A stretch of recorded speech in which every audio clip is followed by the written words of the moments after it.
Hello and welcome back to World Wellness Weekend. I'm Julie Wren from Olea Absolute Nutrition and Wellness, and I'm here to show you how to make diet and lifestyle changes to really improve your health and vitality.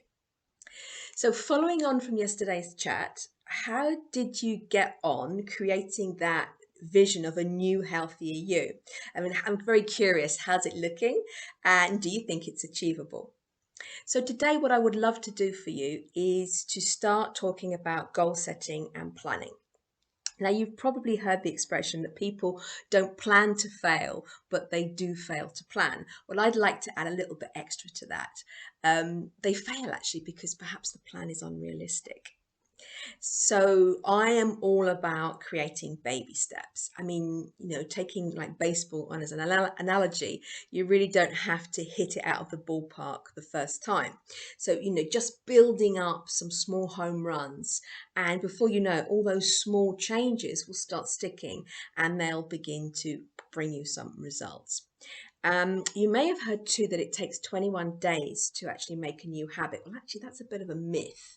It will probably take you anywhere from 2 to 8 months because, those habits that you've created have been created over a long time. And if you really want that new behavior to sort of be sticking in your life, then that's the time you need to give to it. And that's why I said on day one, you will need some patience if you really want to see those changes that you're making become really lasting ones. Now, the common reasons why we can fail in reaching our goals, as I said, is because perhaps they're not achievable. And that comes perhaps because they're not clear enough. Perhaps they're too much of a stretch for us.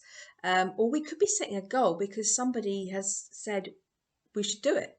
And actually, we don't really want to do it. And we may get distracted as well and lose our focus. And also another reason why we could fail is that we don't have enough of a support network around us to help us achieve it.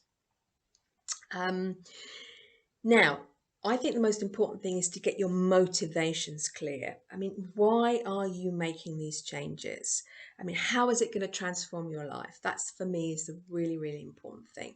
So sometimes it just helps to make a little sticker or a poster that we can put near our desk or somewhere where we go past on an regular basis, and also people around us can see it, and it's just there as a real reminder so that we know why we're working on making these changes. And again, if things become a little bit tough, we've got that there for us as a reinforcer.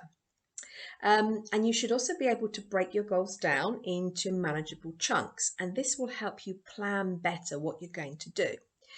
And next, think about as well what in the past might have stopped you from getting your goals.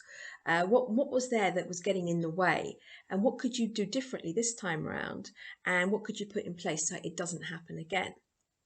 Another really great way is to have a wellness buddy. Now, at World Wellness Weekend, we're all about getting together and supporting each other. So you can also sign up with a wellness buddy for an activity because it's always easier to stay motivated when there are two of you on the same journey. Now, if you're a good starter but not a good closer, you may need to focus on more small daily goals rather than longer term ones. So let's just take an example here. If your daily goal is, I want to be hitting 10,000 steps consistently, maybe what could be a good trick for you is to say, okay, so I'm going to work, maybe I get off the bus a bit earlier, or I take the stairs, and then I will have done X amount of steps. And if I do the same thing on the way home, I will have added another chunk, which means that during my actual day, I just need to find the time to do X amount of steps. And then before you know it, you're hitting your 10,000 steps every day. So, as I say, those smaller steps are really important to keep building on them so that you feel like you are having those small wins. So thanks again for watching today. I wish you a happy planning. And if you haven't already done it, why not go over to our website at World Wellness Weekend and take the Personal Wellness Pledge. Thanks, and I'll see you tomorrow.